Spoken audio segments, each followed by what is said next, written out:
Joe Fortenbaugh, he is the man because, again, he has that unique perspective. He did radio in Vegas. He now is in the Bay Area on 95.7 The Game. Joe Fortenbaugh with us. Joe, I know we've had you on before. I'm a huge Raiders fan, which is weird in this area. I don't see a big issue with them going to Vegas because I'm from Albany. What has the reaction from Raiders fans in the Bay Area been like? Relatively split. I can't give you an exact percentage, but on one hand of the equation, you've got fans that are saying, you know what, forget this team, forget Mark Davis, and that's a nice way to say it, by the way. I'm done with these guys. I'm jumping ship. I'll find someone else. They've had enough. They've had enough of the Oakland politics. They've had enough with the way Mark Davis operates, and they're done with the team. Then on the other side of the equation, you have the loyalists. They've been through the move before to Los Angeles. They're going through another move. Their theory is, I'm Raider Nation till I die. It doesn't matter where they're located. And you obviously embody the Raider Nation persona because Raider Nation is everywhere. A lot of them feel that way. It doesn't matter what city they're located. They're still the Raiders. They'll always root for them. So there's been a lot of anger, a lot of confusion, a lot of tears, to be honest with you. And then on the other side, there are people that say, you know what? Let's win a Super Bowl before they go. And even when they're gone in Vegas, we'll cheer for them anyway. Joe, as you see it, do you view Mark Davis as the bad guy in all this?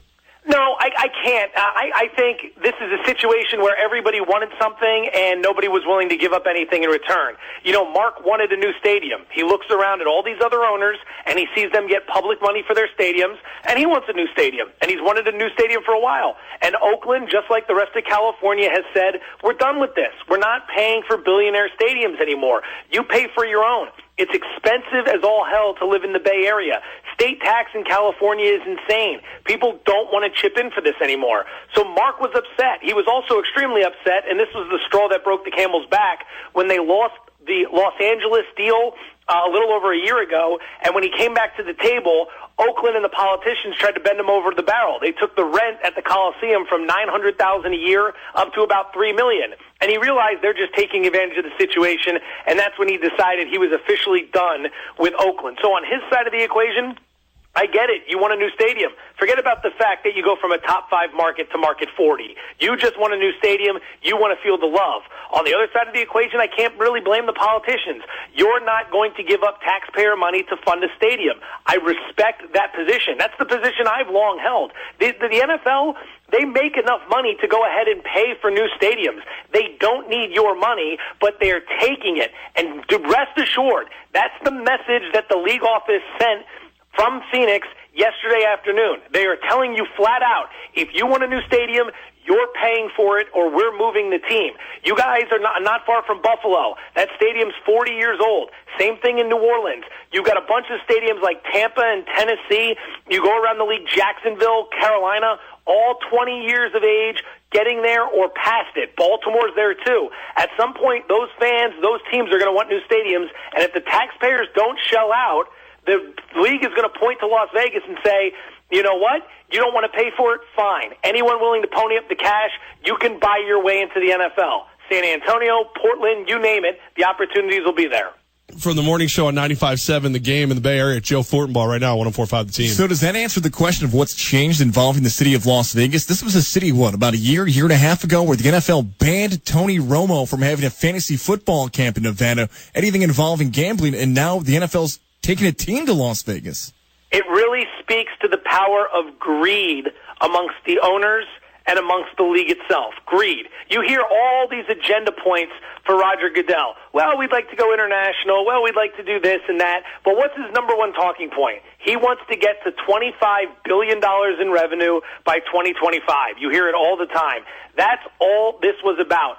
There's really no other way to justify the move. Explain to me how it's a good business policy to take a team that has history and tradition and is a top 5 market with close to 8 million people and move it to a city with no history, no tradition, less than 2 million people, and when the economy tanked in 2008, got hit harder than any city in the country. Remember, Vegas isn't very stable. When tourism dries up, they get hit in a bad way. I lived there right after the market took a downturn, and that population dropped, and the market is not going to hold where it is now forever. We understand how this works. There are ups and there are downs, and the market's on an 8-year run. At some point, that's going to turn, and the question is how many people will be able to support this team. I love Vegas. I know they're going to show up for their hockey team and football team early, but how is this going to play out in 15 years? It's all about greed. The money was on the table, and the owners took it. That's the bottom line. Anything else they try to sell you on is a lie. Joe, you've got a great perspective on this because not only are you in the Bay Area now, but you've been in Vegas. And when we spoke to you in the past, you never wanted this to happen because of Las Vegas's ability to host an NFL team. Is there anything you've seen that changes your mind on that? I know the fans and the company and the citizens, the companies and the citizens, they're going to show up for these guys. I know that. But you know what people don't realize? Just recently, they had to close a special needs school in Las Vegas because they don't have the funding. That a year ago, a vote went through to expand class sizes because they don't have enough money for teachers. Nevada ranks 50th out of 50 states in education. You just passed a bill that will give $900 million to a pro football team that operates in a business that makes billions of dollars hands over fist every year. Yet you're closing special needs schools and you don't have enough teachers and class sizes are swelling up to 40 students per class. That's a problem. I worry about things like that because I think about the future. I also would like to know in 25 years where Las Vegas is going to get its water from. No one can ever answer that question. Every time I ask it, everyone just moves on or they chuckle and they forget about it. But it's a viable question. Green Bay has been... The Packers have had Green Bay for how long?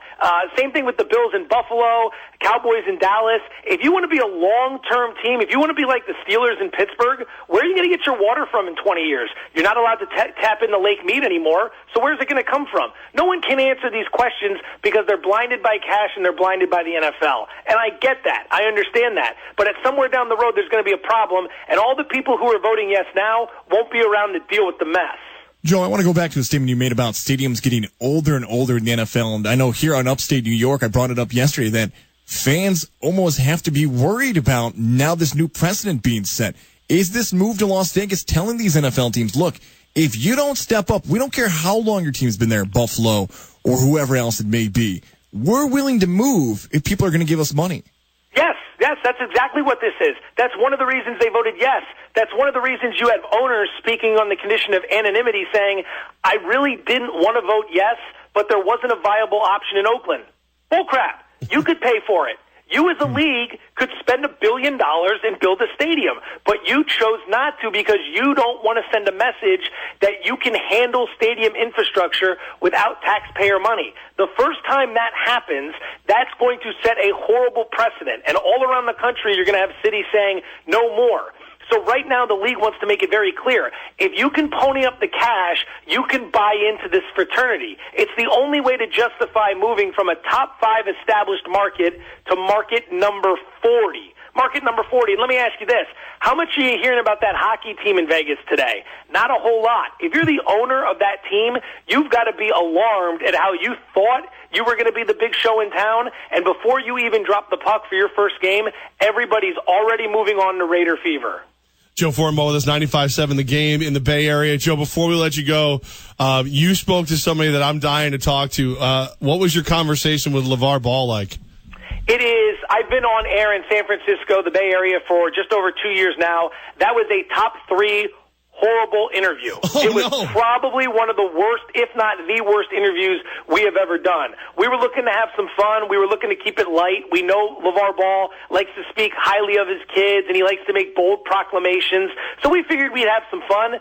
One-word answers from this dude. It was like, what are you doing, man? We thought you were this big-time personality. We cut the thing off after 3 minutes. It was horrible. Was it a television versus radio thing? You think if you had him in studio, it would have been different? You know, maybe, yeah, anytime you have someone face-to-face with you, you're going to be able to engage a little bit more. But my thought with that's always this. If you're not into it, why even pick up the call? Why agree to do the interview? We didn't have to have you on. We wanted to have you on. We're fans of your son, and we kind of dig how you've been so just headline-grabbing over the last few weeks. It's a compelling story to me. But when you come on the show and mail it in like that, we looked at each other after 3 minutes. We were like, forget this. We dumped the call. It wasn't any good. Well, Joe, you're always great, and we appreciate your help because, you know, a lot of Raiders fans here in upstate New York wanting to know what's going on, and you've got the skinny for us. So thanks for making the time, brother. Appreciate it. No doubt, boys. Thanks a lot for having me on. I'll talk to you soon.